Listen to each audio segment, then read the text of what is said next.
చేశారు ఈ నగిరి నియోజకవర్గానికి అని. ఏం చేశానో కళ్ళు లేని ఆ ప్రభువునికి తెలియకపోతే గ్రామాల్లో వారిలో వెళ్ళి ప్రజలను అడిగితే లేదా మా నాయకులు అడిగితే ఏం చేశామో క్లారిటీగా వాళ్ళకి చెప్తారని కూడా తెలియజేస్తున్నారు.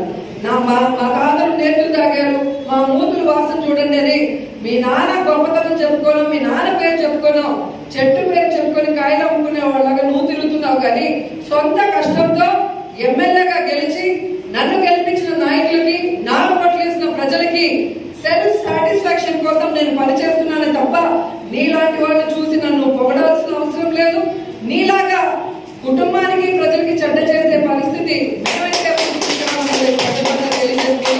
కోవిడ్ సమయంలో కానీ, ఫ్లడ్ సమయంలో కానీ, వర్షాలు పడినప్పుడు కూడా ప్రజలకి అందుబాటులో లేకుండా దాక్కున్న దొంగకి నా గురించి మాట్లాడే అర్హత లేదని కూడా ఈ సందర్భంలో చెప్తూ, ఇలా పిచ్చి మాటలు చెప్పే తెలుగుదేశం పార్టీ వాళ్ళకి యాక్చువల్ గా మా లీడర్లు ప్రెస్ మీట్ పెట్టాలంటే నేనే వద్దన్న అవసరం లేదు అని చెప్పాను. ఎందుకంటే మనం ఇక్కడ ఉన్నది ప్రజలకి సర్వీస్ చేయడానికి.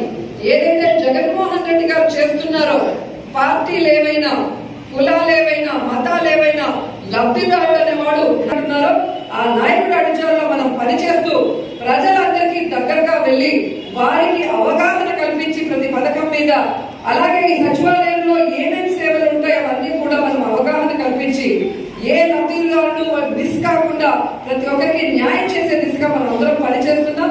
ఇంకా పనిచేయాలని కూడా కోరుకుంటూ సెలవు. హాయ్ ఫ్రెండ్స్, మా టుడే టుమారో యూట్యూబ్ ఛానల్ చూస్తున్నందుకు చాలా థ్యాంక్స్. మరిన్ని లేటెస్ట్ వీడియోస్ కోసం వెంటనే సబ్స్క్రైబ్ చేయండి. అలాగే ఈ బెల్ ని కూడా రింగ్ చేసేయండి. మా నోటిఫికేషన్స్ అన్ని మీ మొబైల్లో వస్తాయి.